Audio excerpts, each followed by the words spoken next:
Molt bé, doncs primer de tot moltes gràcies a la CGT, a la CNT i al Centre d'Estudis Llibertaris Josep Padilla per haver organitzat aquest acte i també moltes gràcies a totes vosaltres per estar aquí i donar-me caliu en un dia com aquest.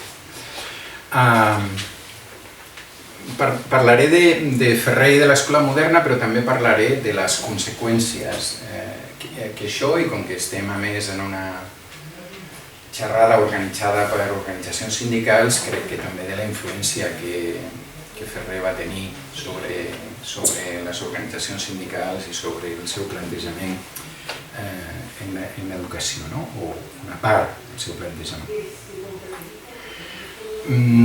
Ell neix a Alella, en una família conservadora, benestant, no, tampoc terratinents, però una família benestant, de la qual se surt relativament aviat, als 14 anys, i decideix que trenca amb aquesta família catòlica, conservadora, etc., i es busca la vida, es comença a treballar. Treballa a la zona de Sant Martí de Provençals, de Barcelona, i després acaba, diguem-ne, en quant als oficis que té dintre de Catalunya en aquella època, de revisor d'aquest ferrocarril que anava a la frontera, i a partir d'aquí i dels seus interessos també polítics del moment, ell entra en contacte amb els republicans exiliats, i aquest contacte d'alguna manera l'obligarà també a exiliar-se. Per tant, l'any 86, com us poso aquí, s'exilia a França. Viu a París, a França. Durant una primera etapa continua el seu activisme republicà des del punt de vista polític. S'ha posat aquest senyor aquí, Ruiz Zorrilla, perquè va ser secretari d'ell, era un dels personatges coneguts del republicanisme més o menys de centre, diguem-ne, però que estava exiliat. Imagineu-vos com era la situació política a Espanya en aquell moment, com perquè aquest senyor hagués estat exiliat. I allà s'obre un món absolutament nou per ell, des dels seus contactes amb la maçoneria i després dels seus contactes amb gent del moviment llibertari, amb intel·lectuals, etc. I quan deixa d'alguna manera de fer aquest paper de secretari del Ruiz Zorrilla, viu de fer classes de castellà, i fins i tot sabem que va publicar un text de com aprendre espanyol, un text en francès per aprendre espanyol. A banda d'això, ell es comença a relacionar amb tot aquest món des del món llibertari, com per exemple amb Charles Malatou, que va editar una sèrie de publicacions anarquistes a París, o Jean Grab, que era un sabater, però era un sabater intel·lectual. El paper dels sabaters i d'altres oficis d'aquest tipus en aquella època va ser fantàstic. Hi ha un llibre genial al respecte, d'escriptors, de polítics com Jaurès, i el seu republicanisme polític va derivant cap a un republicanisme molt més social, amb influències maçòniques, amb influències llibertàries, i sobretot ell es centralitza una idea, o se centra en una idea que és la força, l'empoderament que podria tenir l'educació per a les classes populars per qualsevol transformació de la societat. És un moment també important en aquesta època i molt significatiu, és a dir, els anarquistes han creat un comitè pro-ensenyament anarquista, és el moment del sorgiment de l'escola nova, estan por ahí de Crowley, Dewey, etc. És a dir, és un moment d'efervescència tant per una banda del cientifisme, per una altra banda dels pedagogs i de les pedagogues que plantegen una educació per a la transformació de la societat amb graus més o menys intens d'intensitat d'aquesta transformació. Una de les seves alumnes, que es deia Ernestine Meunier, era una burgesa bastant abasta, amb la qual ell fa una sèrie de viatges, igual que amb altres, o sigui, venen a Espanya per practicar, etc. I tot i que tenen unes grans diferències en quant a conceptes, per exemple, religiosos. L'Ernestine Benier és una catòlica, ell és un ateu. En quant a model de societat, ella seria molt més conservadora que ell, etc. Ella, en morir, li deixa una part de la seva herència, diguem-ne d'alguna manera, amb la condició o per totes aquelles converses que ha tingut amb ell, en què ell li deia si ell pogués obrir una escola a Catalunya, a Espanya, i la transformació que això suposaria i tal. Llavors, amb aquest llegat, perquè si no hagués sigut impossible que obrís el tipus d'escola que va obrir, i en un moment d'un cert aperturisme dintre del govern espanyol de l'època, perquè ell pot tornar, obre aquesta escola moderna, que es coneixerà com a escola moderna, però que té el títol d'escola científica, racional i moderna. Aquests tres noms que d'alguna manera defineixen la seva proposta. Aquesta és una foto que ja sé que queda fatal, però és l'única foto així de masses que tenim d'alumnat de l'escola moderna. I jo com a mínim no la puc millorar. Anem a veure els eixos del seu plantejament. Sempre se l'ha lligat molt al racionalisme i al cientifisme, és lògic, és una època en què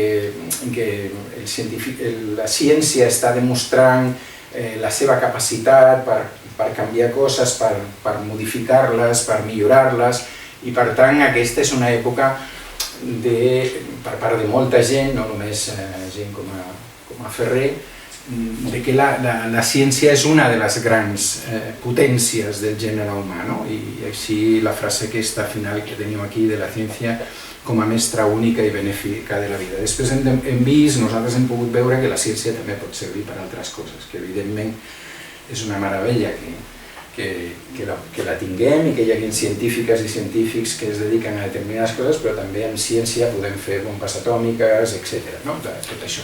En aquell moment això era com impensable, o almenys per part d'aquesta gent era com impensable. I l'altra qüestió era el racionalisme, és a dir, tot allò que no pot ser explicat per la raó, aquí teniu una frase seva, tot allò que del qual no tenim una evidència, del qual no podem tocar, no podem palpar, tot això per ell no era, el que no entrava dintre d'aquests paràmetres no entrava dintre del procés educatiu. Era un racionalisme més, com us he posat entre parèntesis, més lligat a l'antidogmatisme. Per què? Perquè ell s'estava oposant, en el cas de Catalunya i Espanya, s'estava oposant als dos models majoritaris d'educació, que eren l'estatal, que era una birria absoluta, i el de l'Església, i tots ells estaven basats en elements absolutament irracionals i absolutament dogmàtics. I per tant el seu plantejament cap a la raó i cap a la ciència era més que cientifista, era més un antidogmàtic en aquest aspecte, per dir-ho d'una forma. Un altre element era el de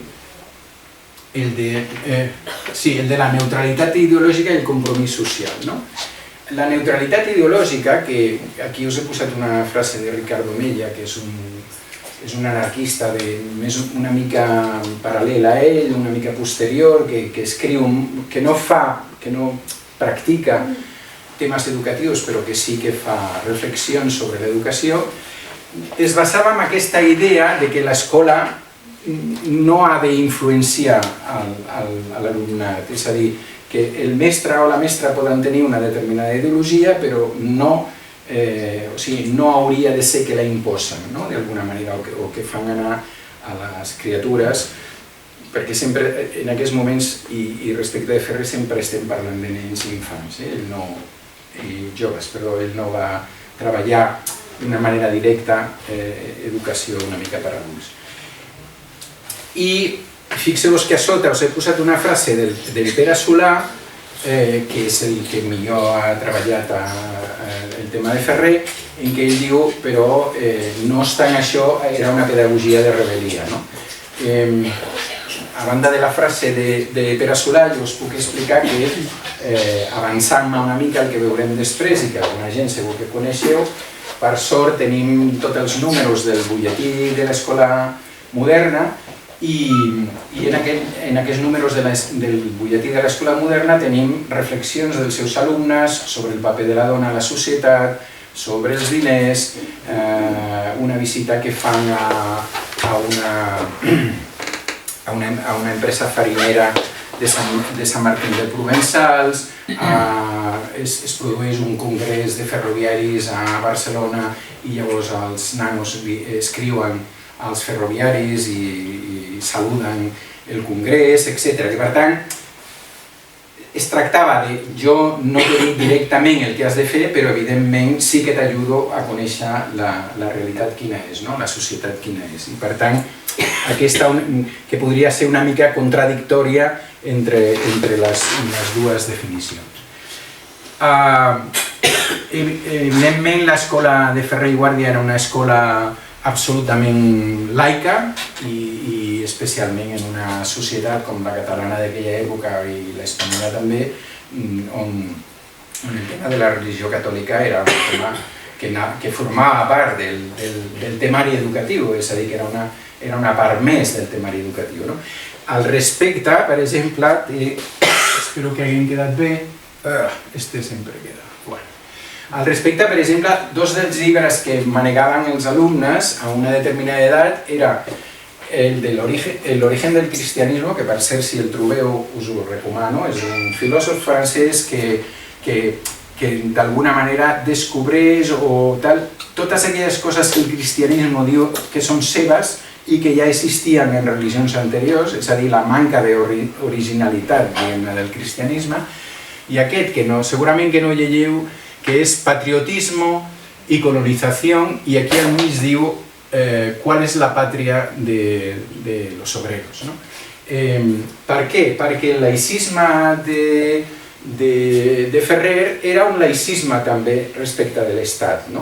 Ell escriu en molts moments, jo he viscut a França, molt bé, hi ha una república, tot és superguai, però resulta que la república substitueix la religió per la pàtria, el no sé què per la Constitució i tal, i per tant, per ell laïcisme també era allunyar-se o marcar distàncies o ser crítiques amb aquestes qüestions.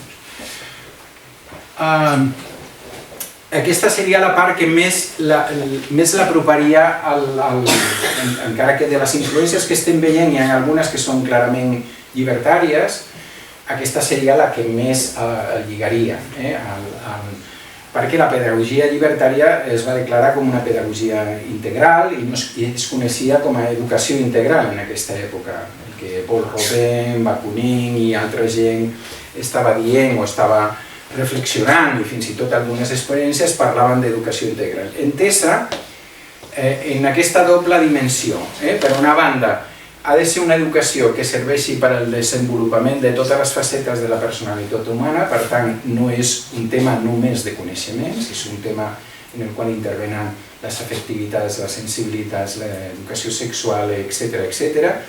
I per una altra banda, s'ha d'integrar el treball manual i el treball intel·lectual, el fer i el saber, és a dir, s'ha de trencar la barrera, d'alguna manera, aquest tipus d'educació, de trencar la barrera de que en aquella època, i crec que en l'actualitat majoritàriament, els rics i els rics que més saben van en una determinada direcció de saber, mentre que la majoria de la població es queda en el fer. Combinar aquestes dues coses, és veritat que aquest era un plantejament que ell té, però no sabem fins a quin punt el va poder desenvolupar. Posteriorment sí que hi ha escoles que veuen de Ferrer que sí que ho treballen molt més intensament. Però el tema de que l'educació havia de ser integral, com a mínim en la primera part, ell ho compleix o tracta de complir-lo totalment. Perdoni, quan diu això el fer i el saber, em amb el col·legi de les manualitats, perquè ara sí que hi ha manualitats i hi havia l'escola moderna. Sí, no, ells odiaven el terme manualitats. Era no aprendre només a través dels llibres, sinó aprendre també manegant les coses, tocant-les, veient-les, interactuant amb elles, i que es considerés procés educatiu, totes dues coses. Un altre element era el tema de l'entorn o la natura. Us he posat una frase d'Elisée Reclus, que és un geògraf suís que va influenciar molt el moviment anarquista, que va escriure L'home i la terra, 5 tomos que molta gent, per exemple a la Fundació Salvador Seguí tenim els 5 tomos de diferents militants que ja van morir i que era fonamental tenir aquest llibre, i que és com a l'inici, que podríem dir l'inici de la geografia social, d'un concepte de geografia molt diferent al que havia existit fins llavors, i que va col·laborar amb Ferrer, i llavors ell diu el que teniu en aquesta frase, és a dir, aquest contacte amb la natura, el sentir-nos parts de la natura, el respectar-la, el treballar-la, el saber de què va, el no estar ficat sempre dintre de l'escola, etc., era fonamental. I l'altra cosa és aplicar, i això també tindria relació amb el punt anterior, una metodologia activa. Aquí teniu una frase de Ricardo Milla, que durant molt de temps es va posar molt de moda, que era lliçons de coses vol dir de coses, no em parlis de tal, de coses, examen de la realitat, repetició d'experiències per veure si això que estem dient o que creiem que funciona, realment funciona. Llavors aquesta mena de tenir una metodologia activa, d'interactuar amb aquesta realitat, de fer sortides i tal, tot això és una qüestió que l'Escola Moderna de Ferrer va practicar i que era un trencament en aquell moment amb el que estava passant a Catalunya, amb alguna petita excepció. Per exemple, aquí teniu un cas en què hi ha una foto que és d'una sortida, hi ha un grup de nens i nenes aquí i al fons, si veieu, hi ha un altre grup de nens i nenes. Estan en el que sembla que és un parc o alguna cosa així, podria ser però és una imaginació meva, per les referències que tenim en les coses escrites quan van a visitar la mina, que no és la mina actual, com us podeu imaginar, sinó que era una mina d'aigua que baixava fins al riu Besòs, i podria ser que estiguessin en aquesta sortida. Per tant, una de les coses que feien era això, molt d'interactuació. L'altre tema, dos temes, diguem-ne, que planteja ell és el tema de la coeducació de sexes i de classes, avui diríem de gènere, lògicament, però estem parlant en el seu llenguatge. El primer està clar, era el propòsit d'educar conjuntament nens i nenes, i el segon és més un plantejament més maçònic seu, diguem-ne, d'alguna manera, que és que ell creu que d'alguna manera aquest sistema que ell està plantejant serveix per totes dues classes i que d'alguna manera serviria per apropar-les o perquè poguessin fer en algun moment coses conjuntament, evidentment en una societat molt més justa. Si us fixeu en aquesta altra foto, que també es diu una sortida, ens detenim aquí, si voleu, també ens podíem haver mirat l'altra, en què hi ha nens i nenes que estan junts i per tant cada classe eren classes així. En 1901 a Barcelona eren pràcticament l'única escola que feia això, poder alguna escola republicana, alguna escola anarquista, només. I després vull el detall, perquè és molt, us poso aquesta perquè és molt evident, aquest nen que està, diguem-ne, en el centre, veieu que vesteix d'una manera, i el que està al seu costat d'una manera bastant diferent a la resta. Es veu molt clarament, està en un bussó, per tant és de classe treballadora. Ell el que fa és, el que intenta, i ho explica, és, primer, que quan venen a matricular-se no es matriculin només nens, sinó que es matriculin nens i nenes. No aconsegueix el 50%, però sí més o menys perquè tenim les llistes d'alumnes uns 60-40 aproximadament. I l'altra cosa, estem parlant d'una escola privada, o sigui, es pagava, l'escola moderna es pagava. L'altra cosa és que hi ha alguns aquí que els seus pares paguen i hi ha altres que no paguen. I això quedava clar, és a dir, per tothom que entrava sabia que el que pagava anava una mica més per la gent que no pagava, perquè ell volia tenir aquesta compensació de classe que evidentment tampoc la va aconseguir del tot, entre altres coses perquè l'escola estava situada al carrer Bailén de Barcelona i per tant les classes populars no vivien allà al costat precisament, vivien una mica més lluny, però sí que va haver fills i filles de la classe treballadora. Altra cosa que m'heu mirat una mica així, en la privada també us vull dir que ell no donava classes. Era com una mena de patronat, gestor, director o com vulgueu. És a dir, en sabia de pedagogia, però no estava cada dia a la classe. I per tant podem considerar-li més un pedagog que porta a terme una experiència. I per últim, el tema com a qüestió molt peculiar, el tema de l'absència de premis i càstigs. Aquesta podria ser una frase, però ell no estava parlant només del càstig físic, que era molt normal en aquella època, sinó que estava parlant de moltes altres coses. Per exemple, té un escrit preciós en què diu que hi ha pares i mares dels nens llestos que li demanen que per què el seu fill o filla no ve de l'escola amb un text que digui s'ha comportat molt bé, és molt brillant, no sé què dir. I ell es nega en rotund. Es nega tant a això que, a veure si torno enrere, molt bé, que aquesta senyora que veieu aquí, que es deia Clementine Jacquinet, francesa, com us podeu imaginar, ell se la va emportar amb ell, ja es coneixien a París, i era com una mena de cap d'estudis. Doncs llavors, el primer any, el curs 1901-1902, a aquesta dona se li va acudir fer una mena d'informes de cada un dels alumnes, però que a més anaven amb una puntuació. Llavors això va crear una bronca entre els dos que va acabar amb que la Clementine Jacquinet va abandonar. És a dir, perquè ella estava absolutament en contra de qualsevol cosa que signifiqués alguna mena tant de premi com de càstig per a l'alumnat. O sigui que d'alguna manera s'havia d'impulsar l'amor o la passió per aprendre més que fer-ho a través d'altres elements externs.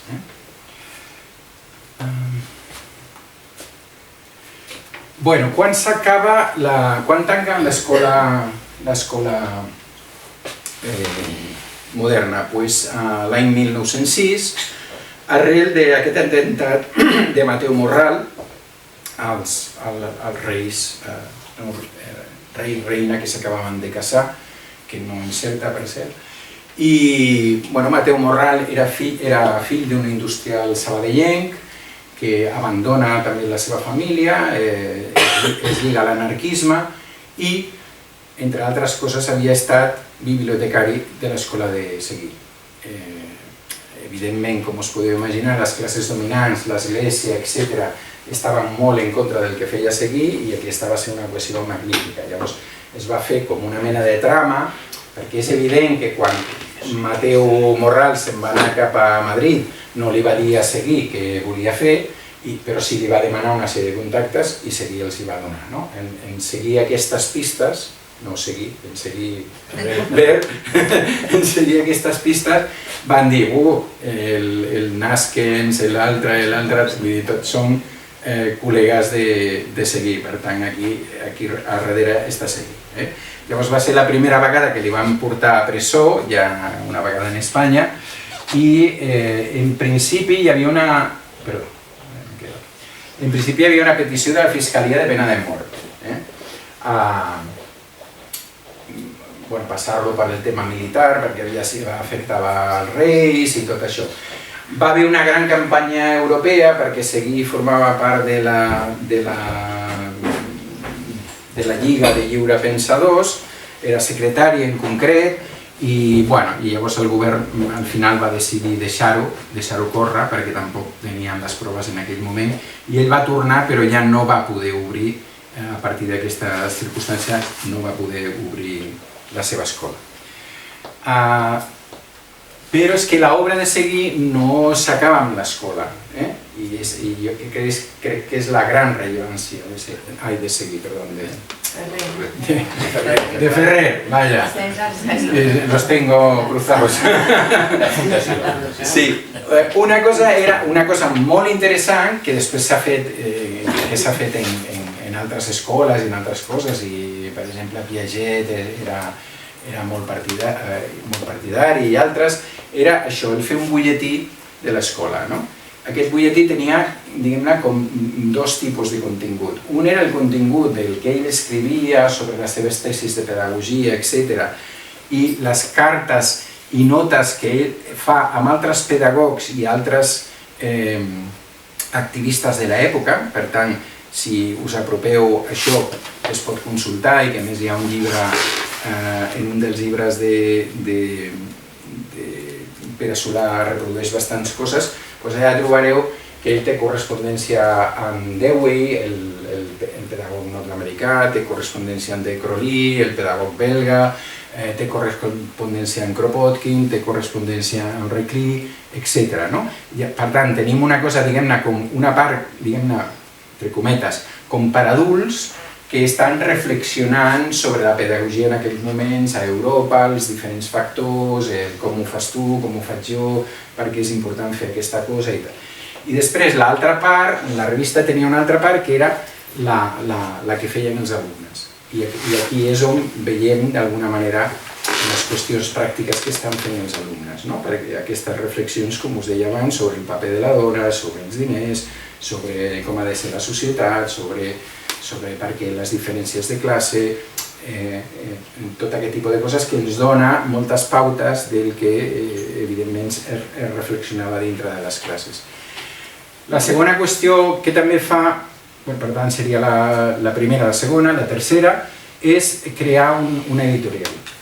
I crea una editorial que és l'editorial de l'Escola Moderna, que té com dues vessants. Per una banda, la dels llibres dedicats a l'escola, a treballar en l'escola, perquè lògicament tu no fas una escola que és alternativa a l'escola del moment si continues utilitzant els mateixos llibres que hi havia en aquell moment. Les famoses enciclopèdies, aquelles que servien per tot, que començaven a les mates i acabaven en la història i pel mig tal i no sé què.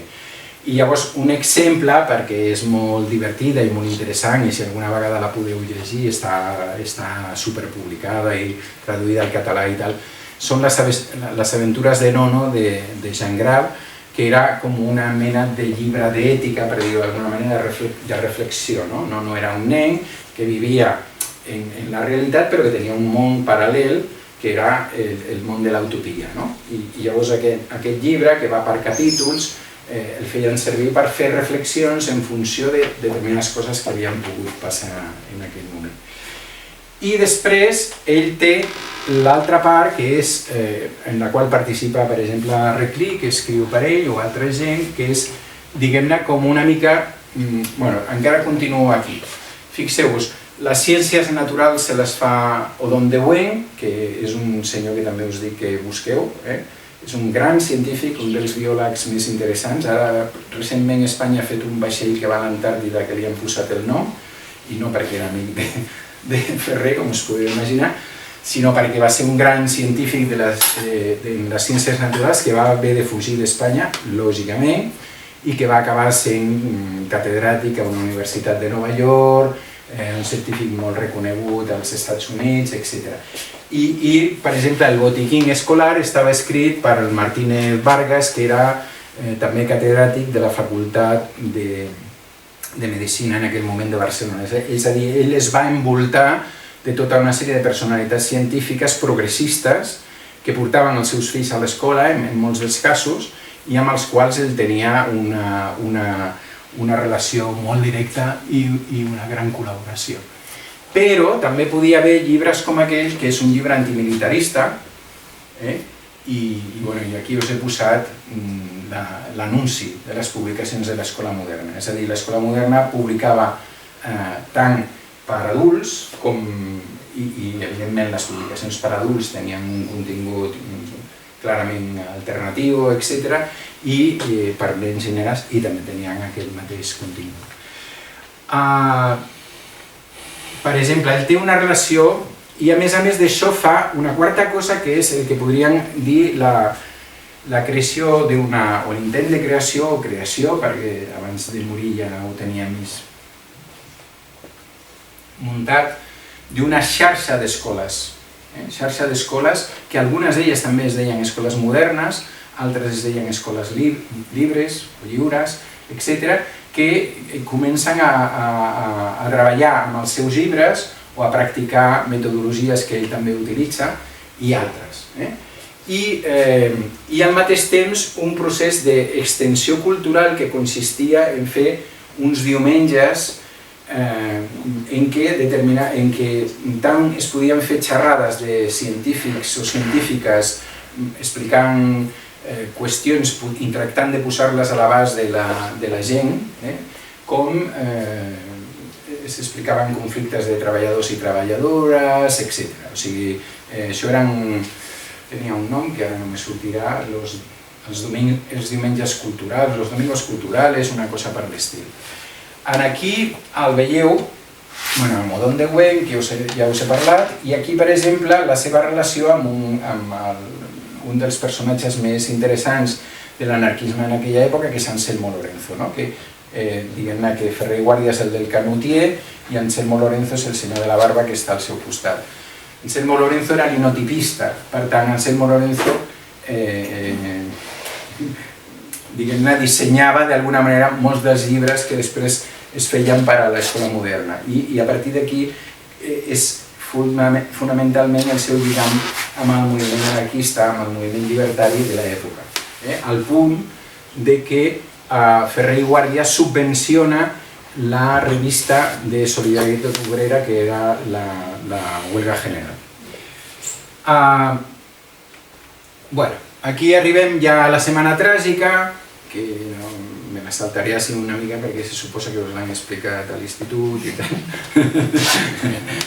Però bueno, sabeu, restauració, Alfons XIII, interessos quan es diu interessos d'Espanya no eren interessos d'Espanya, eren interessos, entre altres, d'aquests tres elements, Romanones, Alfons XIII, el Güell, de Comillas, etc., miners en el nord d'Àfrica, en el nord del que actualment és Marroc, i sabeu que aquests es rebel·len, normalment, com es rebel·la tot poble colonitzat, i a partir d'aquí Maura, que és el jefe de govern en aquell moment, decreta una mobilització de reservistes. La foto que veieu aquí és vaixells que no eran de guerra, sino que eran de comillas, por patriotismo, lo podéis imaginar, no era porque él tuviera intereses allí, ¿no? En el cual es portava a gent que ja havia fet la mili, que eren reservistes, que ja havien passat per la mili, i per tant la majoria gent que tenia família, fills, filles, etc. I el que veieu a baix és la gent que està protestant, que no vol que no entén aquesta guerra i que no vol. A partir d'aquí, Solidaritat Obrera convoca una vaga general i es creen comitès de vaga, barricades, etc., que per part de les RUCs i companyia són derivades cap a protestes de caràcter anticlerical.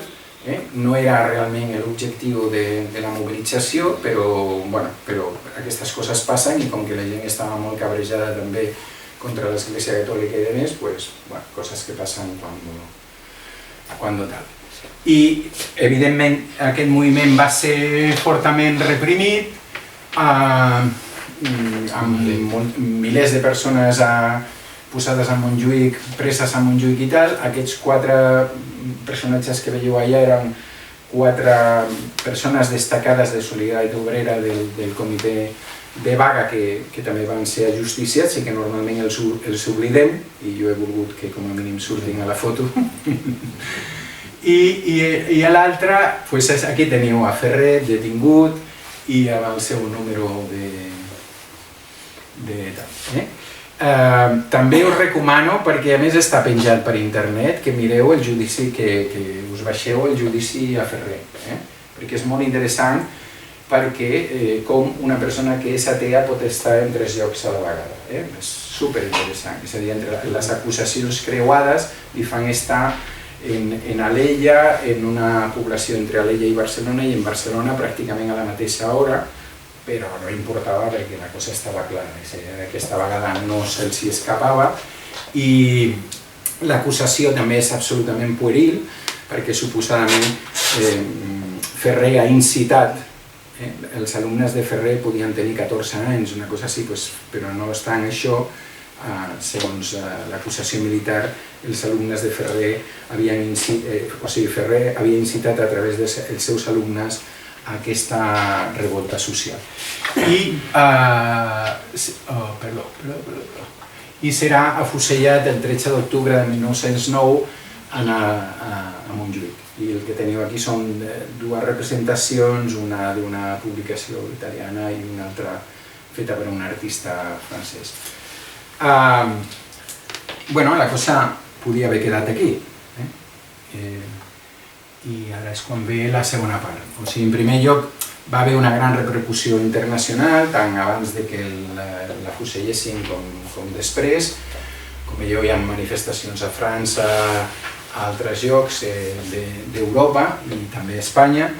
I una de les coses més interessants relacionades amb Ferrer és aquest monument que està a Brussel·les, que és el monument a ell, però també al lliure pensament, i que té una anècdota preciosa, que és que quan van entrar els nazis a Bèlgica el van amagar, perquè els nazis no el destruïssin, i ara torna a estar col·locat més o menys al mateix lloc. I una reproducció d'aquest és el que tenim, diguem-ne, el que tenim a Barcelona. Des del punt de vista del que ens interessa a nosaltres és com influeix això en el sindicalisme, i especialment en el sindicalisme revolucionari, l'anarcosindicalisme a l'estat espanyol.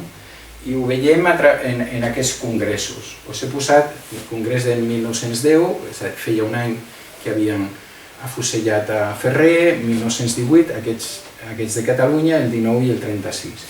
I us he posat un curt text. El congrés de 1910 aprova establir escoles en els sindicats obrers. Ells veuen que això és una eina molt potent i que, per tant, com que l'Estat no ens hi concedirà ni els hi donarà, que els sindicats obrers han de fer aquestes escoles. Ja al 18, serà qüestió primordial d'aquest sindicat establir escoles racionalistes per a l'emancipació integral del proletariat. O sigui, no és només fer escoles, sinó amb aquest contingut. La primera ponència que es presenta aquí, en el Congrés de Sants, és una ponència que diu anem a fer 5 experiències a Barcelona, i llavors els congressistes se'ls tiren a sobre i diuen a Barcelona per què? I llavors la resolució que surt finalment és que tots aquells sindicats que tinguin capacitat facin un augment de quota, tant si tenen fills i filles com si no, i a partir d'aquí creïn aquestes escoles. I de fet, d'aquesta manera es va donar un procés, diguem-ne, més democràtic i més ampli a nivell territorial de constitució d'escoles que van prendre, no es van dir escoles modernes, justament el seguiment a Catalunya no es mantenia el nom d'escola moderna, mentre que en altres territoris a nivell internacional sí que va ser mantenir el nom d'escola moderna. Aquí es va agafar l'element aquest de racionalista i van ser escoles racionalistes i mestres i docents racionalistes. En el congrés de CNT del 19 fins i tot s'arriba a la idea de crear una escola normal, és a dir, una escola de mestres. no la podran portar a terme perquè estem en els anys 20, per tant, etapa de pistolerisme, dictadura de Primo de Rivera, la major part d'aquesta etapa dels anys 20 la CNT està en la clandestinitat, com per muntar una escola normal. Com us podeu imaginar, tenien altres preocupacions. I arribem al punt culminant, que és en el 36, quan es fa la definició, el concepte comunista libertario de la enseñanza. Llavors diu, una enseñanza libre, científica, igual para los dos sexos. Veieu que aquí hi ha moltes coses. Per una banda, avui no tenia temps d'explicar-vos Kropotkin i l'altra gent que havien teoritzat sobre això, però hi ha moltes coses de Ferrer i també hi ha coses de Bakunin. Dotada de los elementos precisos para ejercitarse en cualquier ramo de la actividad productora y del saber humano. Això forma part d'aquesta concepció de l'educació integral, és a dir, en la qual és tan important una cosa com l'altra i s'haurien de mantenir plegades. Us ensenyo algunes dels personatges. Què passa a partir d'aquí? A partir d'aquí hi ha els sindicats, tant camperols com industrials, els que poden, els que tenen suficient força, creen escoles i podríem dir que entre 1910 i 1920 les persones que actuen com a docents no tenen titulació de docent. Són persones que són reconegudes per la resta com amb unes capacitats intel·lectuals especials, que han llegit molta cosa, que són capaços de fer-ho, que són capaços de portar-ho. Un exemple seria aquesta parella, José Sánchez Rosa i Ana Villalobos, que van estar per Andalusia i fins i tot per al nord d'Àfrica, i que ell, en aquest cas sí, ell feia les classes nocturnes per gent adulta i ella feia les classes diürnes per nens i nenes d'edat infantil. Sánchez Rosa és un personatge superinteressant que té una sèrie de llibres que s'haurien de veure. És el primer que he llegit sobre educació d'adults en un moment en què ningú parlava de l'educació d'adults. Ell fa un llibre que es diu La gramàtica del obrero, el derecho del obrero, las matemáticas del obrero, y son preciosos. En la matemática del obrero, por ejemplo, problema. Si se supone que cobras tanto a la hora en el campo y has trabajado tantas horas y te han pagado no sé qué, aquí què ha passat? I llavors era una manera de fer matemàtiques sobre qüestions absolutament reals que ells tocaven. I en la gramàtica igual, era ensenyar-los a escriure, a que poguessin expressar-se, a que poguessin presentar una denúncia. Molt interessant aquest senyor, que per cert, fixeu-vos si era fort i interessant la seva influència, va ser assassinat el 18 de juliol a Triana, on vivia ja amb 70 i pico d'anys, per falangistes, que sabien molt bé a qui anaven a matar. Aquí tenim a Ricardo Mella, del que us he parlat abans, més un teòric de la pedagogia i d'altres coses, un dels principals teòrics dels anys 10-20 de l'anarquisme en Espanya, de Galícia, i Eleuterio Quintanilla, que seria un exemple del que hem parlat abans. Era un metal·lúrgic que en un moment donat és reconegut pels seus companys i companyes i passa a donar classes en l'Ateneu Obrer de Gijón i comparteix classes amb altres persones de tendències socialistes, etc.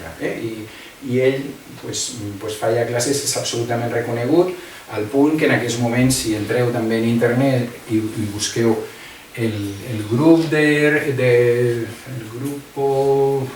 no sé si és d'investigació educativa o així, Eleuterio Quintanilla, us trobareu un grup de gent asturiana maquíssima que està ara mateix també elocubrant sobre l'educació. El cas de Floreal Ocaña és el cas d'una família educadora. El seu pare era ferroviari, acaben vivint a Catalunya i hi ha plèiade de germanes, 3 germanes i em sembla que 3 o 4 germans, que crea una escola en la qual cadascú d'ells és especialista en alguna cosa i bueno, a la Torrassa en Hospitalet i després en l'etapa de la guerra es traslladaran a Sants. I Giñonoja, us he posat alguns exemples així, Giñonoja és andalús, però el seu treball més interessant el fa a l'escola d'Alginet, contractat per al sindicat de la CNT d'Alginet, i com que una de les coses que passaven era que, com us podeu imaginar, això no era una vida fàcil, no era obrim un sindicat i és fàcil, ni obrim una escola i és fàcil. Per tant, normalment l'escola estava en la part de dalt i el sindicat a baix o a l'inrevés. Evidentment, quan el sindicat tenia bronca amb el governador civil, amb el que sigui, també es tancava l'escola. I si no, venien a fer una revisió de si l'escola tenia condicions higièniques o no. A les monges no li feien això, però a aquestes escoles sí. I llavors a ell se li va acudir una cosa genial que ell explica en un llibre que es diu l'Escola Harmonia, perquè li van posar aquest nom, que és, ell va proposar al sindicat que ja que tenien una casa al mig del camp, doncs anar-se ell amb els alumnes en aquella casa, que els pares vinguessin a les tardes, alguns es quedessin a la nit i tal, perquè era la manera que els fills poguessin estudiar al llarg de tot el curs sense entrebancs a partir dels conflictes que tenien. Aquí ja comencem a parlar, l'anterior també ja tenia titulació, l'Antònia Maimón, que és una aragonesa, va ser una aragonesa, va estar per Aragó, per Catalunya i després va acabar al País Valencià i a Múrcia, i en aquest cas estem parlant d'una persona que ha sortit, que té una titulació de mestre, però que ella decideix no anar a fer oposicions a l'Escola de l'Estat en aquell moment, sinó treballar com a mestre per diferents sindicats arreu. Sobre aquesta dona hi ha un llibre, força interessant també. Aquest Puig Elias, que és de Sallent, era de Sallent, que també va ser mestre amb 19 anys i que ell va començar a treballar en escoles de sindicats, al final va acabar dirigint l'Escola Natura del Clot, del sindicat Fabril i Textil, i posteriorment serà el president del CENU en l'etapa de la Revolució, del Comitè de l'Escola Nova Unificada. Félix Carrasquer, cec,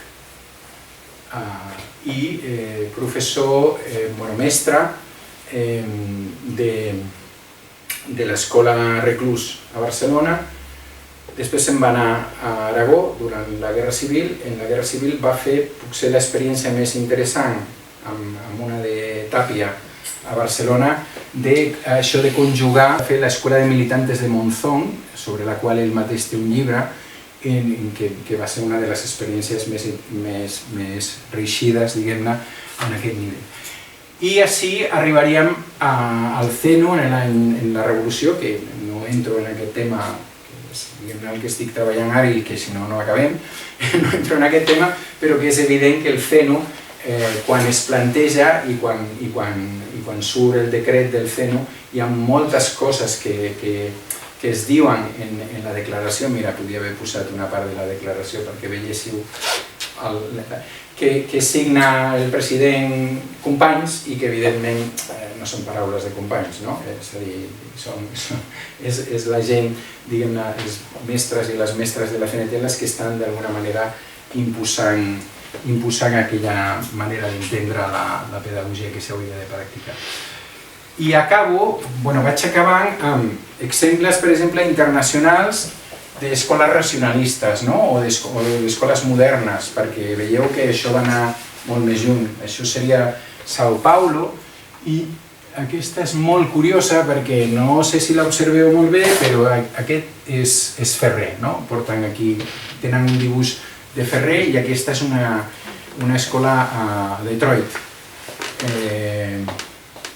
Hi ha altres a Londres i a Nova York, la Emma Goldman, per exemple, fa una escola moderna a Nova York, etc. És a dir, que la metodologia, el plantejament de Ferrer, no com a dogma en general, encara que també va haver dogmàtics de Ferrer. Jo ara que estic treballant el tema del Zeno, surten uns quants dogmàtics de Ferrer. Però bueno, no des d'un punt de vista dogmàtic, sinó intentant aplicar algunes de les coses del Ferrer que servien a cada moment. I parlo una miqueta al final de les recuperacions de Ferrer i Guàrdia. Aquesta seria la primera vegada després del seu assassinat i ja en l'etapa dels anys 30, en plena república, que es pot anar al lloc on el van afusellar i que, com veieu, hi ha una commemoració, un homenatge de molta gent, encara amb els tricornios aquí controlant per si un cas, però així.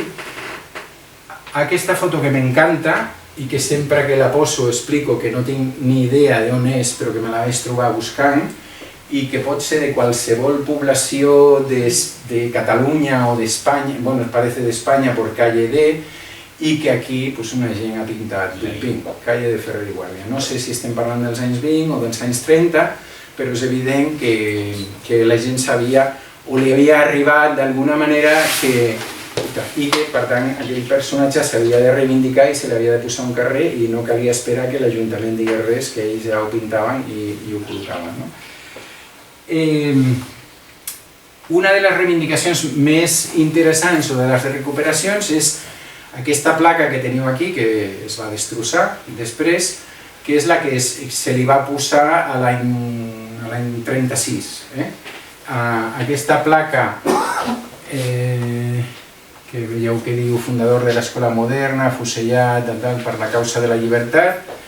Aquesta placa, això és una foto d'una publicació de l'època, la gent que veieu aquí és representants de l'Ajuntament, de la CNT, d'altres organitzacions polítiques, i el que veieu així més alt és Puig Elias, el que heu vist abans, que està fent en aquell moment el seu discurs. Això és la plaça Urquinaona, i ja està, aquí sempre faig la mateixa broma o la mateixa cosa, suposo que sabeu que no es continua dient Urquinaona, o sigui que malgrat tot i tal no estem per recuperar-lo. Li han tret lo del bisbe perquè era un bisbe a més, i un bisbe de dreta, i bueno. Per tant, un moment de recuperació de Ferrer va ser sobretot el tema de la Segona República i evidentment l'etapa del que podíem dir la Revolució Social. I acabo amb aquesta imatge, com veieu sembla molt a la de Brussel·les, què passa que aquesta està més amagada. Bueno, coses que passen. Sabeu on està aquesta? Sí, està a Barcelona, està a Montjuïc, però està dintre del castell de Montjuïc? No. No, dintre del castell de Montjuïc no. Quan el castell de Montjuïc encara era dels militars, era perquè els militars no tenien ganes de deixar-ho. Ara el castell de Montjuïc ja no és dels militars, és de l'Ajuntament de Barcelona des de fa uns anys. Jo crec que és una estàtua que es trasllada fàcilment i es podia posar en el fossar en el qual el van afusellar, però sembla que no. I de fet aquí està bastant amagadet. Això està, si aneu al MNAC, agafeu, en comptes d'entrar al MNAC, agafeu unes escales mecàniques que hi ha a la dreta, seguiu cap amunt i està aquí. I aquí és on anem cada any, 4 replegats i 3 bojos i 5 boges a fer les ofrenes i a tal, i llavors quedem allà en un raconet com una cosa. És molt explicatiu del que passa amb persones d'aquest tipus, perquè evidentment recuperar seriosament a Ferrer, a banda en lo pedagògic, etc., seria plantejar-nos qui el va perseguir, qui el va afusellar, i clar, no comparem. El senyor Antonio López ha tingut una estàtua ben col·locada al costat de Correos de Barcelona i té una avinguda immensa precisament a Montjuïc i altres personatges que ja coneixeu. Per tant, continuem una mica amb aquesta idea de que Ferrer, que és reconegut tant a nivell pedagògic com en altres àmbits a nivell internacional, aquí continua sent una cosa de minories. I amb això, si em voleu preguntar, jo dono per finiquitada la meva intervenció. Gràcies.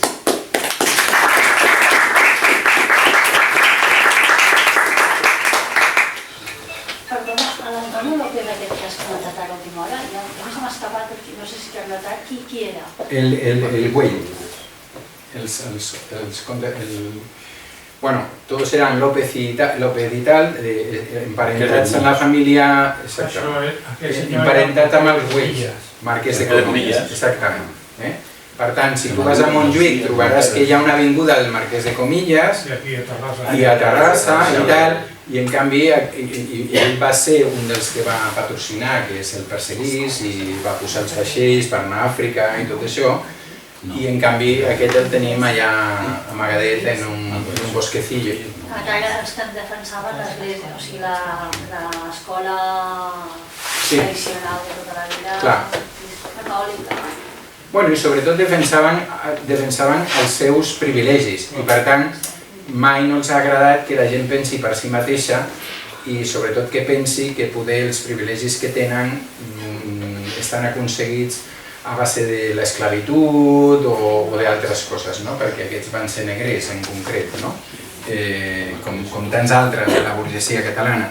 Llavors, clar, el que us volia dir amb això és que recuperar Ferrer no és simplement recuperar un pedagog, sinó que Ferrer va ser afusellat en un judici que us he dit que si el llegiu, te trenques la caixa perquè no t'agradaria haver estat en aquella situació, te la trenques 100 i pico anys després, però, clar, les coses van juntes. Ferrer, a més, és un pedagog que clar, com que escriu tant, deixa tantes coses escrites i tal, no pots fer com amb altres pedagogs que dius me quedo amb la part pedagògica, a veure, la metodologia Montessori, no sé què, no. Clar, Ferrer és moltes més coses. I llavors, clar, que diguem-ne que el sistema, per dir-ho d'una manera genèrica, accepti Ferrer, només pot passar en aquells moments, com a la Segona República. És a dir, i fins i tot en moments actuals, que se suposa que són models de democràcies occidentals i aquestes coses, si li fem una cosa d'aquestes, això la posem en un raconet. Jo he participat en diverses de les entrevistes amb alcaldes de Barcelona en diferents èpoques i maneres perquè això com a mínim es traslladés al Fossar en el qual el van afusellar, perquè se sap quin és el Fossar, en quina part, etc. I al principi ens hi sortia molt fàcil perquè és de l'exèrcit i l'exèrcit no en vol i tal, perquè clar, va ser un judici militar i no sé què. Però jo crec que ja deu fer, no sé si 15 o 20 anys que allò no és militar, que allò és de l'Ajuntament de Barcelona. I hem tingut governs progressistes, els més progressistes, etc. I clar, no és factible, perquè significaria moltes coses, és a dir, tu saps, parlar de la Setmana Tràgica i de Ferrer significa que la dreta catalanista va treure un diari que deia delateu-los, és a dir, delateu-los a tots els que han participat en la Setmana Tràgica, és a dir, és entrar en una recuperació de la memòria històrica que a ells no els interessa en absolut perquè és més fàcil explicar aquestes coses de la normalitat democràtica, que en algun moment l'hem perduda, però no per nosaltres, sinó per dictadors, per no sé què. I és. Antoni Malet, el Sant Adrià, jo vaig estudiar el cas, la meva tesi doctoral, i en el cas de Malet és terrible, és a dir, és molt més terrible. És simplement un ciutadà i el maten les declaracions dels que després seran els dirigents de l'administració local adrianenca. Les forces vives són els que acaben de delatar-lo de coses que no ha comès. I és brutal el sumari quan vaig fer servir, no? I és brutal, és a dir, és una persona que no tracta... I a més no està ni... Jo no he aconseguit demostrar que estigui lligat al moviment llibertari. És a dir, és tota una revolta que implica moltes més coses que només el moviment llibertari i la persona és assassinada directament sense... És a dir, no hi ha cap element que pugui portar-lo davant de l'autofusellament, no? I és molt més greu perquè ja dic, és una persona, un ciutadà, és a dir, un jove del... No explicaré la història, és interessant. Si poseu Antoni Malet, ho podeu llegir, que ho explico. I és això, que és la persecució de qualsevol posició que sigui d'alguna manera contrària o que s'afronti amb inacceptable. I a Sant Adrià de Besòs és curiós que després, evidentment, van aparèixer totes les escoles, al voltant de 630, totes les escoles a partir del sindicat. Molta vegada fora de l'espai dels sindicats. Els sindicats tenen un edifici, un espai, i l'escola en un altre. Sí, la casa del poble i coses. Sí. Però bueno, el tema de la repressió era brutal. I no el recuperaran, és a dir, ni allà ni enlloc. Bueno, no sé, a mi em sembla que una de les qüestions interessants és veure com el moviment obrer en aquell moment va ser prou capaç de dir moltes de les coses que aquest home està practicant a nosaltres ens interessa. No és un... O sigui, Ferrer no el podem considerar... Mai no va militar ni a Solidaritat Obrera ni això, i no el podem considerar un llibertari d'una manera molt genèrica, però no lligat organitzativament i de més, però es van veure que allà hi havia un potencial al qual agafar-se per crear un projecte educatiu emancipador, no? I jo penso que un dels papers claus que té Ferrer és haver donat pas amb el seu... En bona mesura, segurament, que pels seus contactes, per una banda, que ja els tenia, com us he dit, finançava la huelga general de Solidaritat Obrera, evidentment, quan la fusellen després de la Setmana Tràgica es converteix en un heroi d'una revolta obrera, però també per els seus continguts, i aquesta gent humil és capaç de treure conclusions molt interessants i de crear una cosa que és molt difícil de trobar, que jo no he trobat, que no dic que no existeixi, però que no he trobat en qualsevol altre territori del planeta Terra, en aquesta etapa entre els anys 10 i 20 i avançat, que és que aquesta gent decideixi crear el seu propi model educatiu. Se'n surti, saben que el sistema no acceptarà, no els donarà les condicions. Després, quan arribi la revolució social, ells intentaran crear aquestes condicions a través de la Generalitat, però creant, per dir-ho d'alguna manera, una societat paral·lela en la qual hi ha un sistema educatiu que és paral·lel i contraposat al que en aquells moments té l'Estat i té l'Església Catòlica. I bona part d'això, evidentment, se li deu, com a mínim a nivell intel·lectual, a Ferrer i Güell.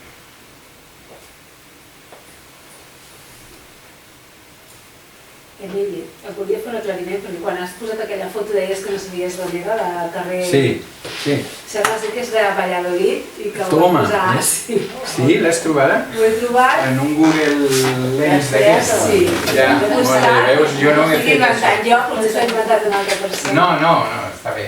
Un grup de veïnes i veïns d'un carrer durant la Segona República, d'un carrer de Valladolid, van decidir... Valladolid ciutat o un poble? De Valladolid ciutat. Sí, donava la impressió que era d'algun territori, diguem-ne de... Bueno, aquí també es posava... La D amb la E dintre? Dintre, sí, és molt... Sí. Sí, com a homenatge a la persona. I diu anys, any 30? A la Segona República. Segona Durant la Segona República. Clar, República. sí, Jo sí, t'he enviat un enllaç perquè ho tinguis a mà. Vale, molt bé. Guai. Així ja... Ui, això és una meravella. Venir aquí a fer una xerrada i ja me'n vaig amb una cosa més per posar. Eso es lo básico de la escuela, ¿sabes? Que se aprende, Sí, el problema que se aprende en la és aula. això. Això és l'aprenentatge col·laboratiu. Exactament. Sí, sí. Bueno, pues no sé. ¿Voleu preguntar alguna cosa més? No, pero yo, de una cosa, del tema de, clar, quan veia la foto del Nanus, era el que era l'escola, és a dir, tu deies, sí, hi havia element popular, la realitat no era tan aquesta, l'escola no era tan... Bueno, era una a veure, això no li treu cap mèrit, tot el contrari, perquè suposa el plantejament que d'entrar dintre d'un sector que és difícil d'entrar, d'intel·lectuals intel·lectuals. Llavors sí que... Bueno, és que la forma de vestir ja veies com era... Efectivament. Ja, si us fixeu molt en aquestes fotos, hi ha com tres... Si us... Anda... Si us fixeu hi ha com tres estrats. Si ens anem fixant hi ha com tres estrats. Hi ha un estrat més popular i... Aquí, per exemple. Sí, i ja veus que hi ha com una gradació en els vestits i tal, i si les podeu mirar no tan deformades com surten aquí, encara es veu més clar. Clar, evidentment jo desmitifico, o sigui, jo no vaig por ahí allà es veu més normals, Aquí? per dir-ho d'una manera. Bueno, vull dir que jo no vaig per ahí explicant ni que Ferrer era llibertari, ni que Ferrer donava classes, ni coses d'aquestes que a molta gent se li cau la cosa i diu, però no, ell entrava algunes vegades, era com una mena de director gerent de l'escola, perquè tampoc ell considerava que tingués capacitats per fer aquelles coses i a més tenia altres feines perquè al mateix temps estava portant la biblioteca, els contactes internacionals per publicar determinades coses, per fer les traduccions, etc. I després, en quant a això, com que tenim també la relació, passa el mateix, o sigui, l'escola segurament que si no hi hagués hagut i s'ha de reconèixer i no passa res, si no hi hagués hagut un sector de la intel·lectualitat barcelonesa de l'època, advocats, professions liberals, gent de la universitat i tal, que hagués dit els nostres nens aquí i nenes aquí, però que al mateix temps aquesta gent accepta el que Ferrer diu de nens i nenes junts i heu d'acceptar un percentatge de classe treballadora i aquesta no paga. I bueno, doncs és això, o sigui, la realitat va ser aquesta, no va ser una altra. Ell no es va anar a instaurar la seva escola a un barri obrer de Barcelona, mentiríem si diguéssim això. I com que a més ell, la qüestió aquesta, com ja heu vist quan he parlat del tema de la coeducació de classes i de sexe, en alguns, tot i que tenia amics anarquistes, com heu vist, que s'estaven jugant en la pell i que ell va defensar en molts moments i que va donar diners per ajudar-los econòmicament. Torno a repetir, finançava la revista Això surt al judici, i ell diu que sí, finançava la revista de Solidaritat Obrera i de més, però diguem-ne, ell tenia un plantejament més maçònic, d'humanitat i de que algun dia a través de l'educació totes les persones de diferents classes canviarien el món i s'igualaria i tal, no? Bueno, doncs era Ferrer, per lo bueno i per lo malo. Vull dir que ara tampoc ho veiem, ni a l'escola, més les tribus aquestes que diuen, no? Sí. Són quotes que paguen, no hi ha ningú allà que no pagui, no hi ha criatures. Ni una concertada, que la paguem nosaltres, o sigui, ja no... Sí, t'existim. suposo que te refereixes a això. Sí, bueno, no és molt diferent del que ara són les escoles lliures, on la gent... Però dubto que una escola lliure hi vagi algú sense pagar quota i que sigui tan fàcil acceptar-ho per la resta. Ja. Jo conec alguna no és per defensar-les, però jo conec alguna que sí que hi ha quotes diferenciades. Sí.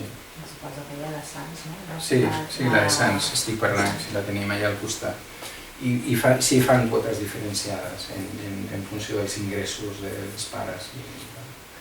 I d'alguna manera això que ell plantejava es va intentar fer a través del CENU, però avanço una altra cosa, que és, clar, quan diguem-ne, el Consell de l'Escola Nova Unificada agafa tota l'educació i tots els nens i nenes han d'anar a les mateixes escoles, aquí sí que es produeix la doble barreja durant 3 anys. Després es perdrà i s'acabarà aquesta història, però durant aquell moment sí, i fins i tot hi ha documents en què criden a les famílies i diuen que heu de venir a clase, que tal, perquè ja sabemos que seguramente que tenéis un profe particular en casa, però tenéis que venir aquí i us heu de barrejar els que no havien fugit, perquè clar, una part de la burgesia també havia fugit fora d'Espanya, no? Estem bé? Bueno, jo no volia estendre'm molt perquè l'hora que era a les 7 dic, bueno, pues una horeta, una cosa així, no sé si us ha sabut de poc, explico alguna cosa més, però... He portat un llibre que vaig fer jo fa no sé si és del 2019 o 2020,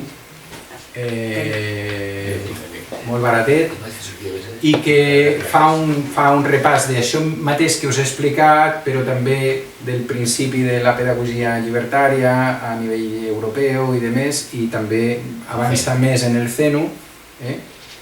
Si a alguna li interessa, pues estan aquí, por un módico precio, de 7,5. I si no, no passa res, no m'ho prendré malament. Jo lo tengo. Sí, avui no venia a parlar del meu llibre, però... Ja parlat de les apagades. Però aquest llibre l'has presentat aquí? Sí, clar. No el vaig comprar. Aquest llibre ja està presentat. És que això és una part del llibre, per això. És una part. Moltes gràcies. A vosaltres, com sempre.